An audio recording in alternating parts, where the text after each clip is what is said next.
سمجھو تو روزہ رکھنا ہی تمہارے حق میں بہتر ہے۔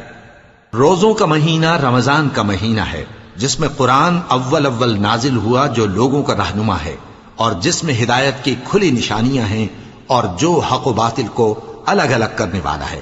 تو جو کوئی تم میں سے اس مہینے میں موجود ہو چاہیے کہ پورے مہینے کے روزے رکھے، اور جو بیمار ہو یا سفر میں ہو تو دوسرے دنوں میں روزے رکھ کر ان کا شمار پورا کر لے۔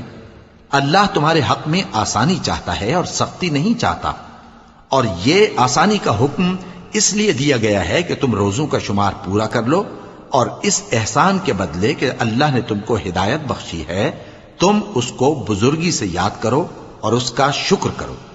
اور اے پیغمبر، جب تم سے میرے بندے میرے بارے میں دریافت کریں تو انہیں معلوم ہو کہ میں تو تمہارے پاس ہی ہوں۔ جب کوئی پکارنے والا مجھے پکارتا ہے تو میں اس کی دعا قبول کرتا ہوں، تو ان کو چاہیے کہ میرے حکموں کو مانیں اور مجھ پر ایمان رکھیں تاکہ نیک رستہ پائیں۔ روزوں کی راتوں میں تمہارے لیے اپنی عورتوں کے پاس جانا جائز کر دیا گیا ہے، وہ تمہاری پوشاک ہیں اور تم ان کی پوشاک ہو۔ اللہ کو معلوم ہے کہ تم ان کے پاس جانے سے اپنے حق میں خیانت کرتے تھے، سو اس نے تم پر مہربانی کی اور تمہاری حرکات سے درگزر فرمائی، تو اب تم کو اختیار ہے کہ ان سے مباشرت کرو۔ اور اللہ نے جو چیز تمہارے لیے لکھ رکھی ہے یعنی اولاد، اس کو اللہ سے طلب کرو اور کھاؤ اور پیو، یہاں تک کہ صبح کی سفید دھاری رات کی سیاہ دھاری سے الگ نظر آنے لگے، پھر روزہ رکھ کر رات تک پورا کرو۔ اور جب تم مسجدوں میں اعتکاف بیٹھتے ہو تو ان سے مباشرت نہ کرو، یہ اللہ کی حدیں ہیں، ان کے پاس نہ جانا۔ اسی طرح اللہ اپنی آیتیں لوگوں کے سمجھانے کے لیے کھول کھول کر بیان فرماتا ہے تاکہ وہ پرہیزگار بنے۔ اور آپس میں ایک دوسرے کا مال ناحق نہ کھاؤ اور نہ اس کو رشوتاً حاکموں کے پاس پہنچاؤ تاکہ لوگوں کے مال کا کچھ حصہ ناجائز طور پر کھا جاؤ، اور اسے تم جانتے بھی ہو۔ اے پیغمبر، لوگ تم سے نئے چاند کے بارے میں دریافت کرتے ہیں کہ گھٹتا بڑھتا کیوں ہے۔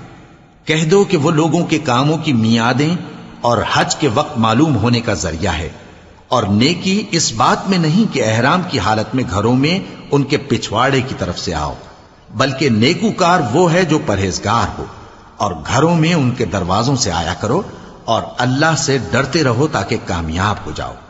اور جو لوگ تم سے لڑتے ہیں تم بھی اللہ کی راہ میں ان سے لڑو، مگر زیادتی نہ کرنا کہ اللہ زیادتی کرنے والوں کو دوست نہیں رکھتا۔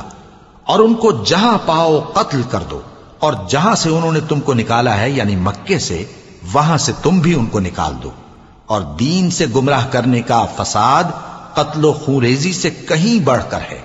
اور جب تک وہ تم سے مسجد حرام یعنی خانہ کعبہ کے پاس نہ لڑیں تم بھی وہاں ان سے نہ لڑنا۔ ہاں اگر وہ تم سے لڑیں تو تم ان کو قتل کر ڈالو، کافروں کی یہی سزا ہے۔ پھر اگر وہ باز آ جائیں تو اللہ بخشنے والا ہے، رحم کرنے والا ہے۔ اور ان سے اس وقت تک لڑتے رہنا کہ فساد نابود ہو جائے اور ملک میں اللہ ہی کا